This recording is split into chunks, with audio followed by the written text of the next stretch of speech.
काय कसला विचार करतेस? विक्रम, ही नताशा किती वर्ष नोकरी करते इथे? 5-1 वर्ष झाली असतील तिला. आणि तू कितपत ओळखतोस तिला? म्हणजे म्हणजे तिची काही माहिती आहे का तुझ्याकडे? तिचं घर, तिच्या घरी कोण कोण असतं? आम्हाला कशाला माहिती असं? तुला माहिती ना तिच्याबद्दल आमचं मत काय? तुला हे कशाला पाहिजे सगळं? तिने कोऱ्या कागदावर सह्या मागितल्यात ना, तेव्हापासून विक्रम मला जरा जास्तच काळजी वाटते. म्हणून मी विचार करत होते की तिची जरा माहिती काढावी. ती कुठे राहते, कोणाबरोबर राहते, म्हणजे आई वडील असतात का घरी? तू जरा त्यांना जाऊन भेटले असते माझ्या समाधानासाठी. नाही, तू म्हणतेस सही बरोबर आहे देवयानी. तिची चौकशी केलीच पाहिजे. आम्ही यात लक्ष घालू, पण ते रणवीर राजांसाठी आणि साईमांसाठी नाही, प्रिया वहिनींसाठी. राजेश शिर्गांच्या नावाला कुठलाही कलंक लागू नये म्हणून. ठीक आहे, मग तिच्या घरचा पत्ता देशील मला? तो काही फार अवघड नाही. आम्ही ऑफिसमध्ये गेलो की तुला पाठवून देतो. ठीक आहे. आणि तुला तिच्या घरी जाऊन जर तिची खात्री करून घ्यायची असेल तर खुशाल करू. तेवढंच तुझ्याही मनाचं समाधान होईल. ठीक आहे.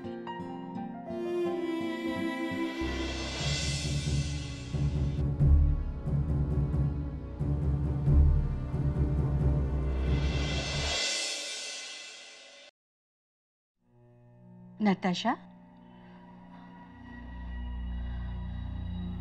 तब्येत ठीक नाहीये का? नाही, ठीक आहे. बस वेळच्या वेळी चेकअप करून घेतेस ना? हो साईना. मग एवढी अस्वस्थ का वाटतेस? विक्रमला कळलंय ना सगळं.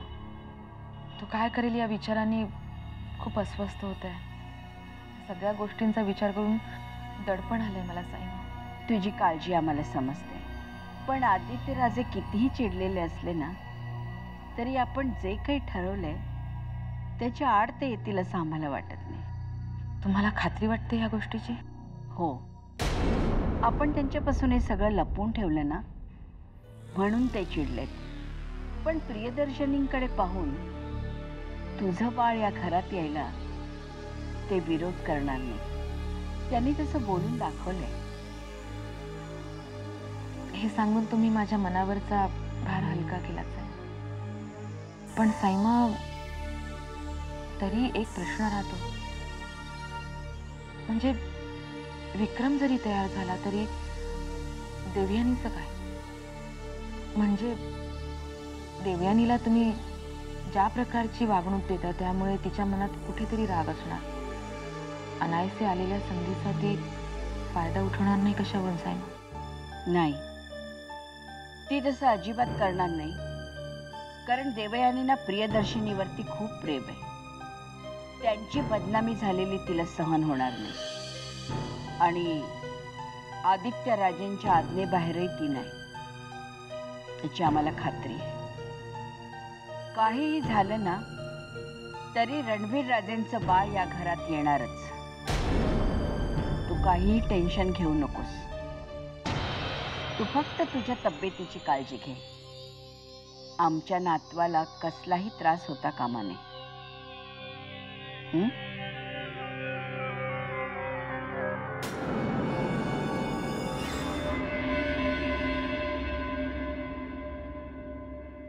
सर, तुम्ही मागवलेली फाईल.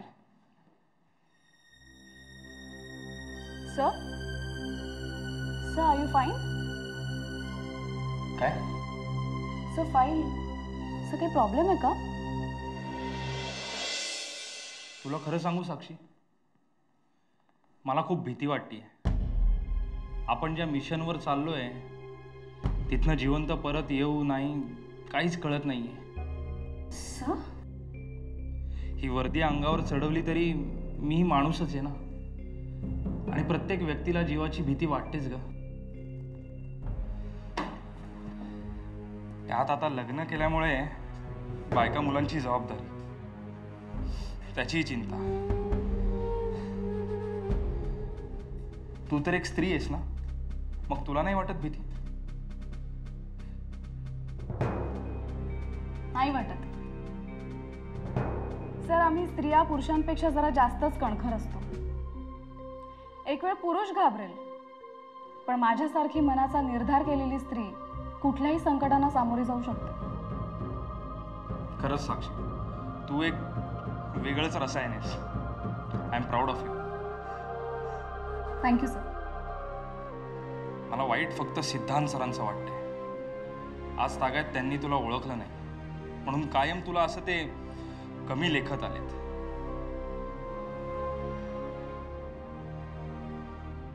वाईट तर या गोष्टीचं मला सुद्धा वाटतं सर.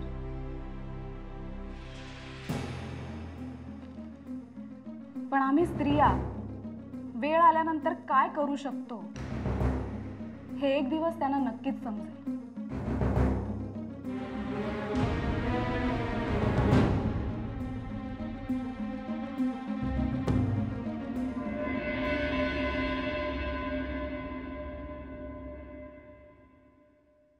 साईमा, जेवल्यानंतर तुम्ही औषधं घ्यायला विसरलात. औषधं ठेवलीत ती घेऊन टाका. देवयानी, तू सारखं आमच्यावर लक्ष का ठेवतेस ग? ह्या घरची सून म्हणून तुम्हाला काय हवं नको ते बघणं, तुमची काळजी घेणं माझं कर्तव्य आहे. साईमा प्लीज, तुमच्या प्रकृतीकडे असं दुर्लक्ष करू नका. स्वतःची काळजी घ्या आणि वेळच्या वेळी औषधं घ्या. साईमा, नताशाबद्दल आम्हाला कळलं म्हणून तुम्ही काळजी करताय ना. टेन्शन घेऊ नका साईमा. आम्ही हे कोणालाही सांगणार नाही. भैयासाहेबांचं आणि नताशाचं बाळ आम्ही बहिणींचं बाळ म्हणून स्वीकारू. निश्चिंत राहा.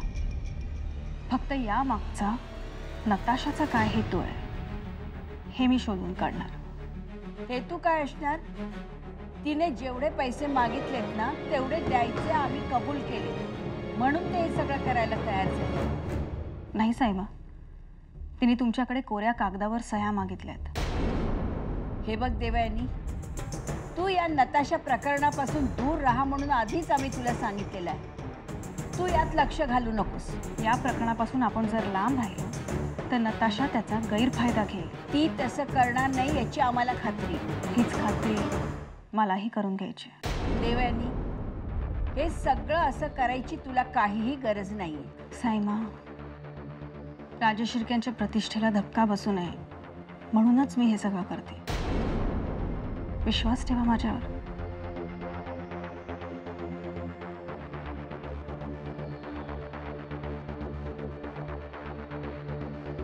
औषधं घ्यायला विसरू नका.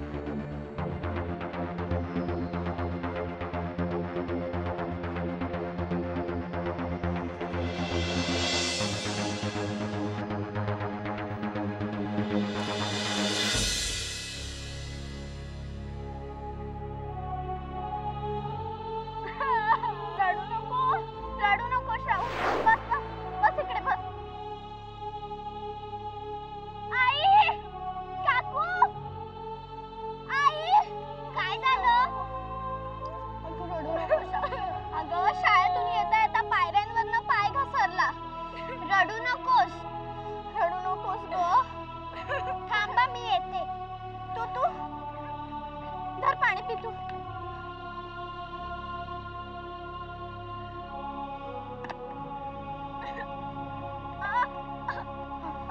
रडू नकोस. आई काकू येतीलच एवढ्यात, मग आपण जाऊ डॉक्टरांकडे. रडू नकोस. देव, मला भीती वाटते. अगं, भीतेस कशाला? मी आहे ना. देव, तू मला कुठे सोडून जाणार नाहीस ना? नाही.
कुठे आहे ग?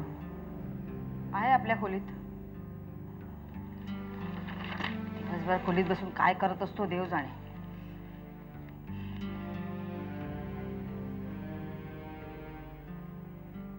अभिलाषा, इतकी वर्ष बाहेर राहिल्यामुळे अमोलचं वागणं बोलणं सगळंच बदललंय नाही? बदललंय. नुसतं बदललं नाहीये, खूप फरक पडलाय त्याच्यात. त्याचे कपडे, राहण्याची पद्धत सगळंच खटकतंय मला. थोड्या दिवसाने येईल टाळ्यावर असं वाटत होतं, पण आता त्याचं अति होतंय. अभिलाषा, थोडा धीर धर. नुकताच कुठे आलाय तो. लगेच त्याचं वागणं बदलेल अशी अपेक्षा करणंही चुकीचं आहे ना. खरं तर माझंच चुकलं. मी त्याला हॉस्टेलवर ठेवायलाच नको होतं. तिथे कोणाच्या संगतीत राहत होता देव जाणे. त्याच्या खोलीतला पसारा पाहिला आणि एकदम धक्काच बसला मला. कसली कसली पोस्टर्स लावलेत त्याने. ही अशी पोस्टर्स आपल्या घरात यापूर्वी कधी कुणी लावली होती का? ते सगळं मलाही विचित्र वाटलं. क्षणभर रागही आला मला त्याचा.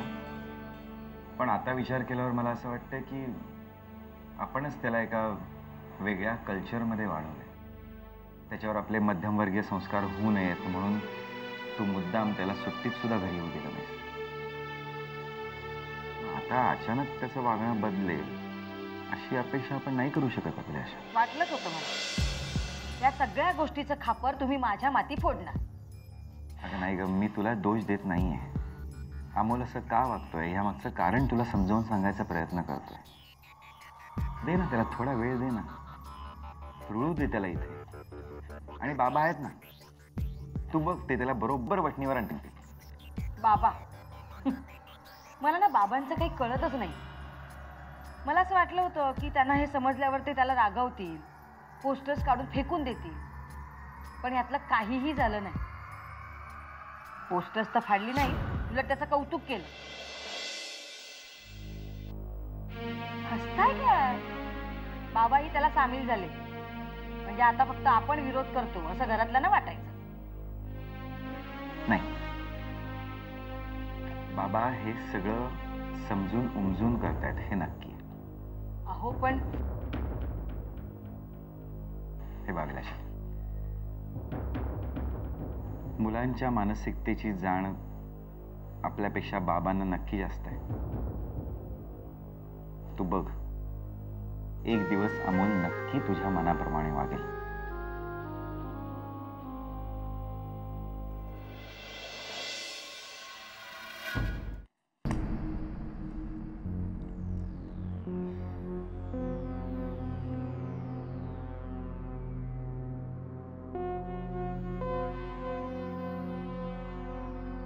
Shit.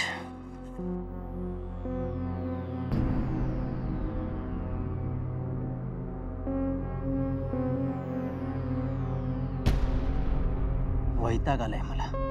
वैताग. काय करावं तेच समजत नाहीये. इंदोरला मजेत होतो मी. मस्त चाललं होतं माझं.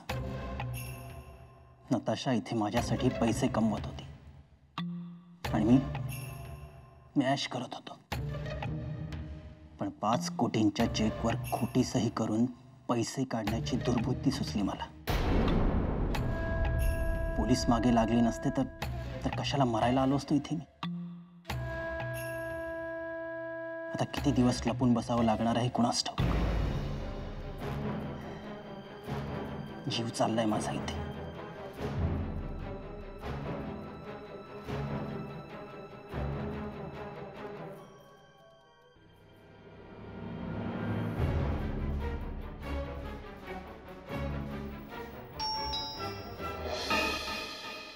आता कोण आलं असेल? नताशा नाही. आणि नताशा नसेल तर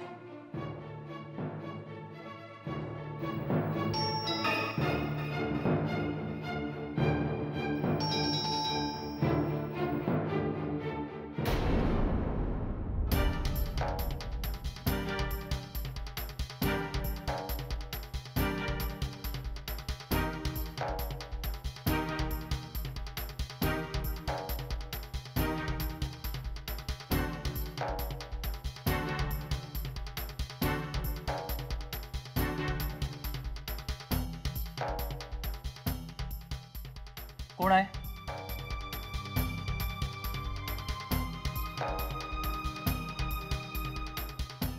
कोण आहे?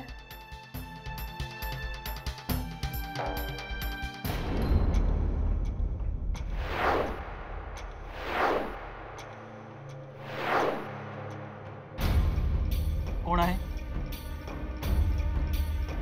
कोण आहे तिकडे?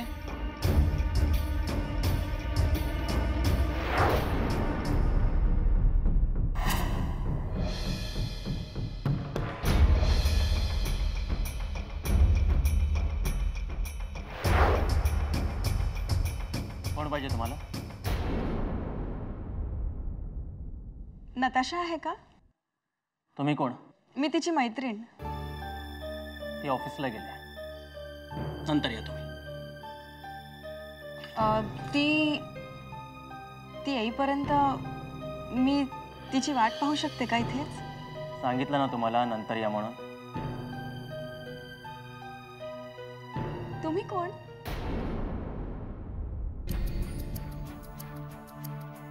तुम्हाला करायचंय काय त्याच्याशी? हा, तुम्हाला एकदा सांगितलं ना नंतर या म्हणून. नातेवाईक आहात तिचे? नाही म्हणजे आधी कधी पाहिलं नाही तुम्हाला इथे. मी मावस भाऊ आहे तिचा. भेटायला आलो होतो. आता 10 मिनिटात निघणार आहे.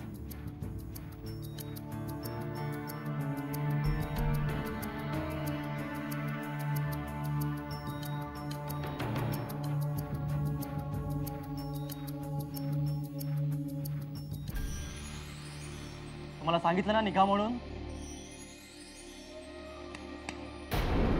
एक्सक्यूज मी, निघा. या.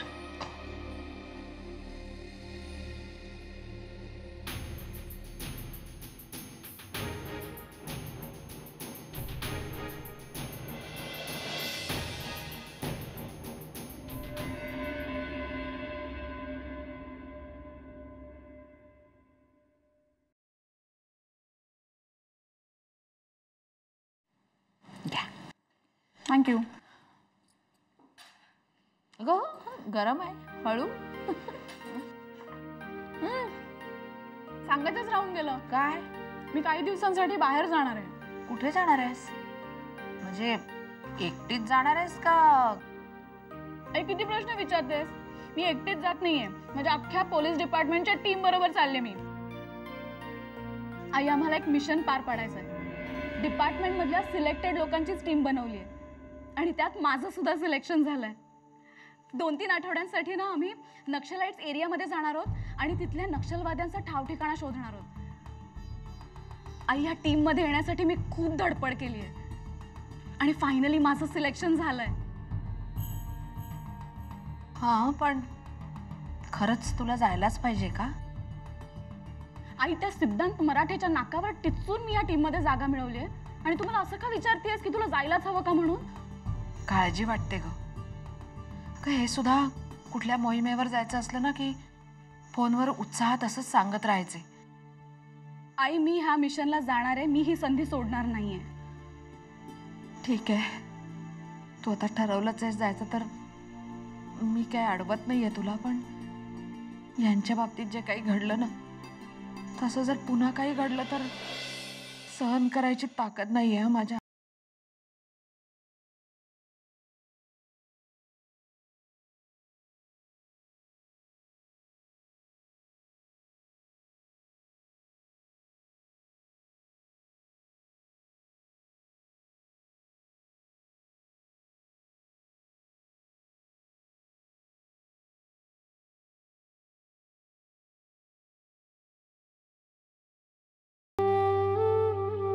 घाबरू नकोस आई. तुझ्या साक्षीला काहीही होणार नाही.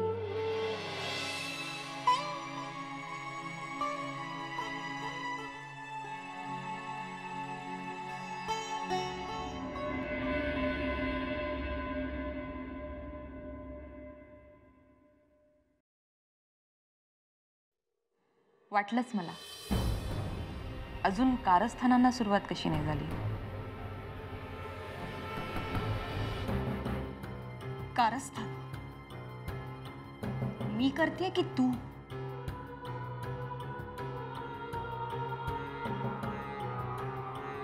किती घेणार?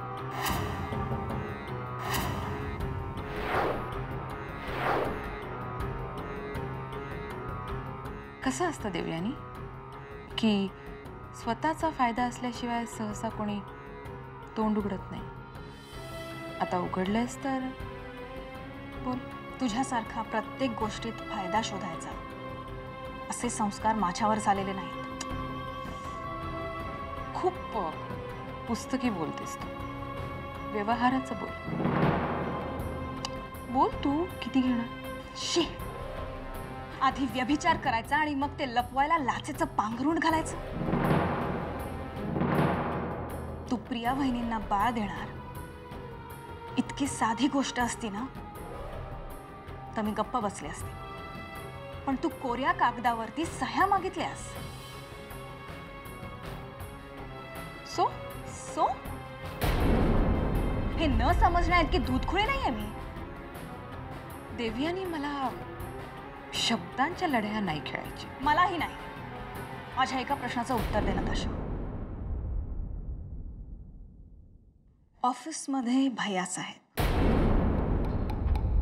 खरी असतेस तेव्हा?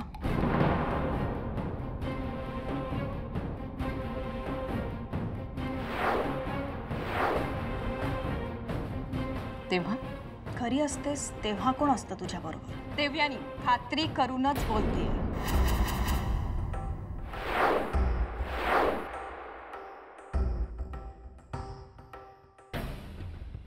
अच्छा, पाठलाग होतो माझा. वॉच ठेवला जातो माझ्यावर. जेव्हा धूर येतो तेव्हा कुठेतरी आग लागलेली असते.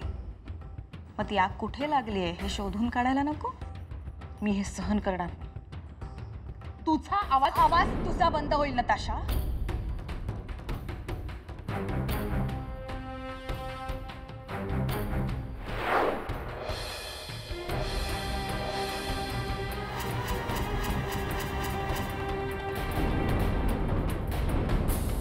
जर भैया साहेब आणि साईमांना हे कळलं तर